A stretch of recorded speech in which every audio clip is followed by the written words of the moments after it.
مجھ پر اکڑ اکڑ کر چلتا تھا۔ اگر وہ مردہ نیک بندے کا ہو تو ایک غیبی آواز قبر سے کہتی ہے، اے قبر، اگر یہ ان میں سے ہو جو نیکی کا حکم کرتے رہے، برائی سے منع کرتے رہے، تو پھر تیرا کیا سلوک ہوگا؟ قبر کہتی اگر یہ بات ہو تو میں اس کے لیے گلزار بن جاتی ہوں۔ چنانچہ پھر اس شخص کا بدن نور میں تبدیل ہو جاتا ہے اور اس کی روح رب العالمین عز و جل کی بارگاہ کی طرف پرواز کر جاتی ہے۔ صلو علی الحبیب صلی اللہ تعالی علی محمد۔ دیکھا آپ نے نیکی کی دعوت دینے والے اور برائی سے منع کرنے والے کے لیے کس قدر قبر میں راحت ہے۔ دعوت اسلامی کے سنت و برے محکمے ماحول سے وابستہ ہونے کی جو بے شمار برکت ہے، اس میں ایک برکت یہ بھی ہے کہ نیکی کی دعوت دینے اور برائی سے روکنے کا جذبہ نصیب ہو جاتا ہے، اور یہ کام کرنا ہم پر مزید آسان ہو جاتا ہے۔ ایک کاش کہ ہمیں نیکی کی دعوت دینے کا جذبہ نصیب ہو جائے۔ یہ جو اتنا بڑا اجتماع جو آپ کے سامنے ہے، اور ویسے دعوت اسلامی کی جو اتنے بڑے بڑے اجتماعات آپ دیکھتے ہیں، یہ سب نیکی کی دعوت دینے اور برائی سے منع کرنے کے نتیجے کا بھی سبب ہے کہ آج جو ہمارے معاشرے میں برائی پھیل رہی ہے نا، اس کا ایک سبب ایک بھاری اکثریت کا نیکی کی دعوت نہ دینا اور برائی سے منع نہ کرنا بھی ہے۔ تو چلے لگے ہاتھوں نیکی کی دعوت دینے اور برائی سے منع کرنے سے متعلق چند مدنی پھول آپ کی بارگاہ میں پیش کرتا ہوں۔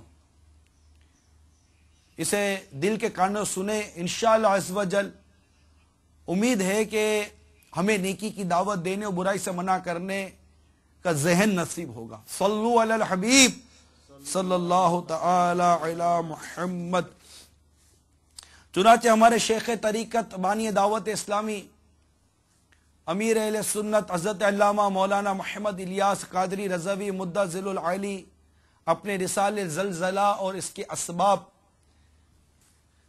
کی ابتدائی صفحات میں لکھتے ہیں، حضرت سیدنا مالک بن دینار علیہ رحمت اللہ الغفار فرماتے ہیں، مروی ہے کہ اللہ عز و جل نے فرشتوں کو حکم فرمایا کہ فلاں فلاں گاؤں کو عذاب کرو۔ فرشتوں نے بڑی عاجزی سے التجا کی کہ اے اللہ عز و جل، اس میں فلاں فلاں تیرا نیک بندہ بھی ہے۔ اللہ تبارک و تعالی نے ارشاد فرمایا، اسے عذاب دے کر مجھے اس کی چیخ و پکار سناؤ، کیونکہ اس کا چہرہ میری نافرمانیوں کو دیکھ کر کبھی بھی متغیر نہیں ہوا۔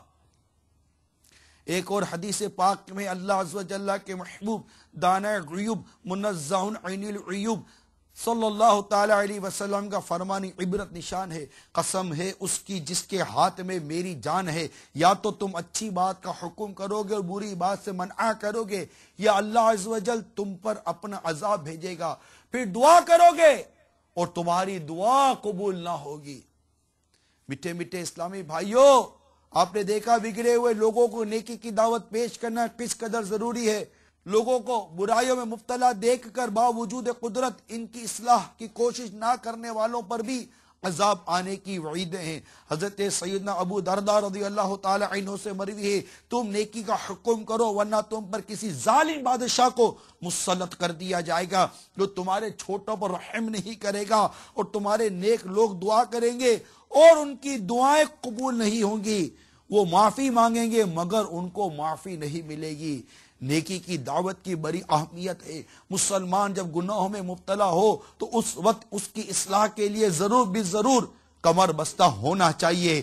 یاد رکھیے، جو شخص دوسروں کو نماز و نیکی کا راستہ نہیں دکھاتا، خود کو بھی گناہوں بری زندگی سے نہیں بچاتا۔ عموماً ایسوں کی اولاد آج کل ماڈرن بنتی ہے، فلمیں ڈرامے دیکھتی ہے، گالیاں بکتی ہے، پتنگ اڑاتی ہے۔ جو اپنی اولاد اور دیگر مسلمانوں کو گناہوں سے منع نہیں کرتا، وہ اچھی طرح غور کرے۔ حضرت سیدنا صدیق اکبر رضی اللہ تعالی عنہ کا ارشاد فرمایا، میں نے پیارے پیارے آقا مکی مدنی مصطفیٰ صلی اللہ تعالی علیہ وسلم کو یہ فرماتے سنا ہے، اگر لوگ بری بات دیکھیں اور اس کو نہ بدلیں تو قریب ہے کہ اللہ عز و جل ان پر ایسا عذاب بھیجے گا جو سب کو گھیر لے گا۔ میٹھے میٹھے اسلامی بھائیوں، معلوم ہوا کہ نیکی کی دعوت نہ دینے اور گناہوں سے نہ روکنے والوں کے لیے عذاب کی وعیدیں ہیں، مگر یاد رکھیے گناہوں سے روکنے کی اور نیکی کی دعوت کی صورتیں ہیں۔ عام حالات میں اگرچہ نیکی کی دعوت دینا مستحب ہے، مگر بعض صورتوں میں یہ واجب ہو جاتی ہے۔ واجب ہونے کی صورت یہ ہے جب کوئی شخص گناہ کر رہا ہو اور ہمارا ظن غالب ہو کہ اس کو منع کریں گے تو یہ مان جائے گا، اب اس کو بتانا، سمجھانا، منع کرنا واجب ہے۔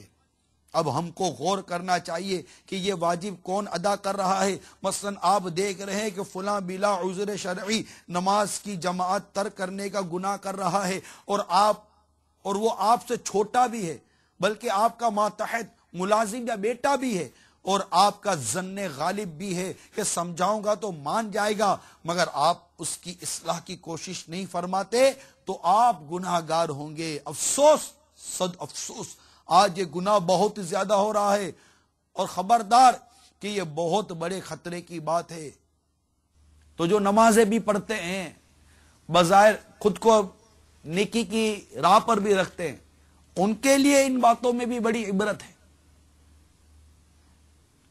کہ ہمارے اندر نیکی کی دعوت کی کڑھن ہونی چاہیے، برائی سے منع کرنے کی کڑھن ہونی چاہیے۔ اور آپ دیکھیے کہ نیکی کی دعوت دینا، برائی سے منع کرنا، یہ وہ بہترین عمل ہے، وہ بہترین عمل ہے جو عذاب قبر سے بچنے کا سبب بن گیا۔ یوں تو عذاب قبر سے بچنے کے کئی اسباب ہیں، ان میں ایک سبب میں نے ابھی بیان کیا، اور وہ یہ ہے کہ نیکی کی دعوت دے اور برائی سے منع کرے، اور اپنے اندر کڑھن پیدا کریں۔ ہم یہ برائیوں کو دیکھ کر کڑھن پیدا کریں۔ اپنے بیٹے کو گناہ میں دیکھتے ہم کڑتے نہیں ہیں، اب ماں بیٹی کو گناہ میں دیکھتی کڑتی نہیں ہے، بلکہ کڑنا کیا گناہ کے اسباب لا کر تو ہم نے گھروں میں بھی دیے ہوتے ہیں۔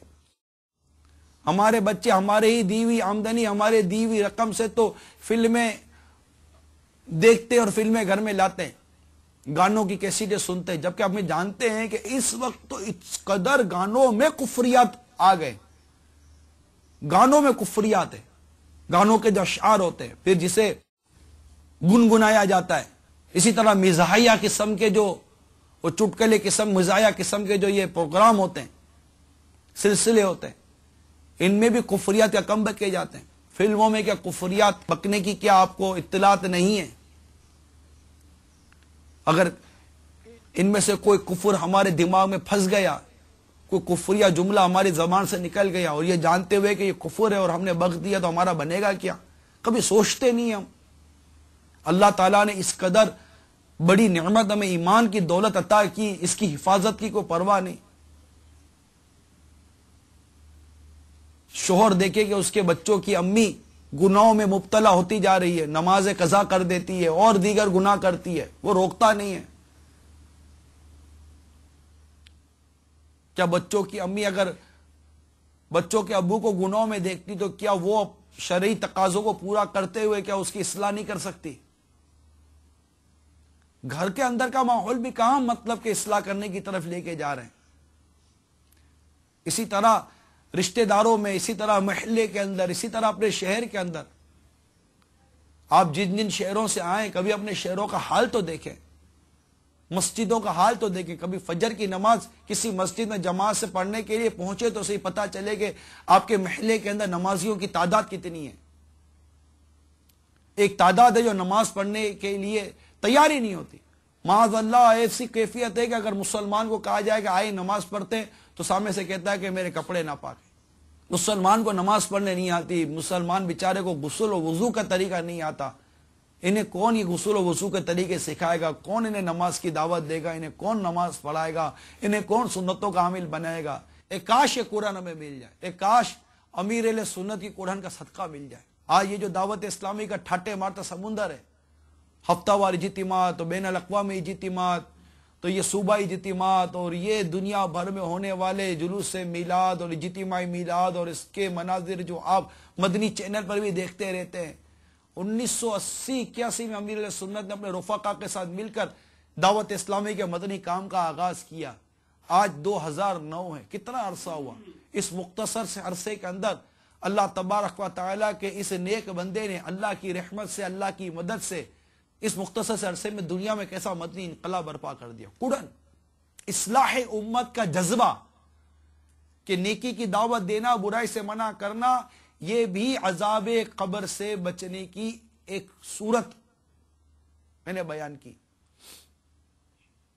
آپ دیکھیے کہ مقتۃ المدینہ کا مطبوعہ ایک رسالہ ہے قبر کھل گئی، اس کے صفحہ نمبر 28 پر ایک بہار ہے، حاجی عبد الغنی عطاری علیہ رحمت اللہ الباری، جن کے گھر میں تمام افراد امیر اہل سنت کے مرید و دعوت اسلامی کے مدنی ماحول سے وابستہ ہیں، شدید علالت کے باعث میمن چیریٹیبل ہسپتال حیدرآباد باب الاسلام سندھ میں داخل کیے گئے۔